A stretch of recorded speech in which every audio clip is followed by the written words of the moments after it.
ঘণ্টায় আরো ৮ শিশুর মৃত্যু হয়েছে। এর মধ্যে ২ শিশু হামের মৃত্যু বিষয়টি নিশ্চিত করেছে স্বাস্থ্য অধিদপ্তর। বাকি ৬ শিশু হামের উপসর্গ নিয়ে মারা গেছে। স্বাস্থ্য অধিদপ্তরের তথ্য অনুযায়ী একই সময়ে হামের উপসর্গ নিয়ে দেশের বিভিন্ন হাসপাতালে ভর্তি হয়েছে ৮১১ শিশু। আর নিশ্চিতভাবে হাম শনাক্ত হয়েছে ৯২ শিশু। এতে আরো বলা হয়, সবশেষ ২৪ ঘণ্টায় সারা দেশে ১১৯১ শিশুর মধ্যে হামের উপসর্গ দেখা যায়। এর মধ্যে ৪৯৬ জনই ঢাকা বিভাগের, আর সবচেয়ে কম ৮ শিশু ভর্তি হয় রংপুর বিভাগে।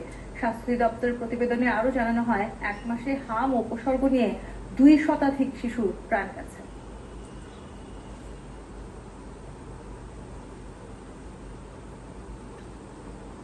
বাংলাদেশে হাম এর প্রাদুর্ভাব এখনো নিয়ন্ত্রণ করা যাচ্ছে না।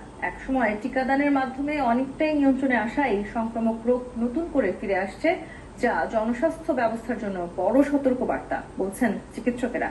এজন্য রোগীদের আইসোলেশনের উপর জোর দিচ্ছেন তারা। ৯ মাস বয়সী আসহান হাম আর নিউমোনিয়া নিয়ে ভর্তি রাজধানীর বাংলাদেশ মেডিকেল বিশ্ববিদ্যালয়ে। শ্বাসকষ্ট থাকায় অক্সিজেন চলছে তার। হাম রোগ কালকে দেখা দিয়েছে, তারপর আমাকে এই ভিডিও কি করছে, অক্সিজেন লাগছে, প্রচুর ঠান্ডা শ্বাসকষ্টের সমস্যা, এই জন্য অক্সিজেন লাগাইছে।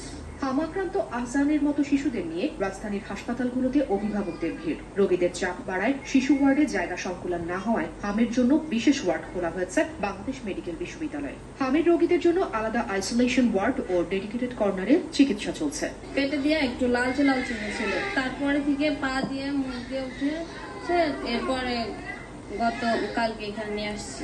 প্রথমে জ্বর হয়েছে, পরে কাশি, গালে ঘা, চোখোদানি, পাতলা পায়খানা, পরে ৪ তারিখে জায়গায় আসছি।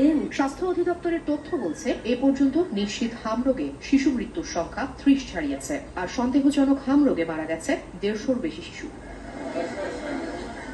হাসপাতালগুলোতে সাধারণ রোগীদের সঙ্গে হাম আক্রান্তদের রাখাকে ভয়ের কারণ হিসেবে দেখছেন চিকিৎসকরা। আমাদের ভ্যাকসিনেশন যে কাভারেজ, এটা ফুল কাভারেজ হয়নি তখন।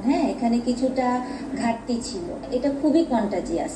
একজন থেকে প্রায় 18 জন কন্টামিনেটেড হতে পারে। অবশ্যই মাস্ক ইউজ করতে হবে, হ্যান্ড ওয়াশ করতে হবে, এবং যারা হেলথ ওয়ার্কার তারাও যেন প্রোটেক্টেড থাকে সেটাও আমাদের খেয়াল করতে হবে। বাড়িতে চিকিৎসা নেওয়া শিশুদের ক্ষেত্রে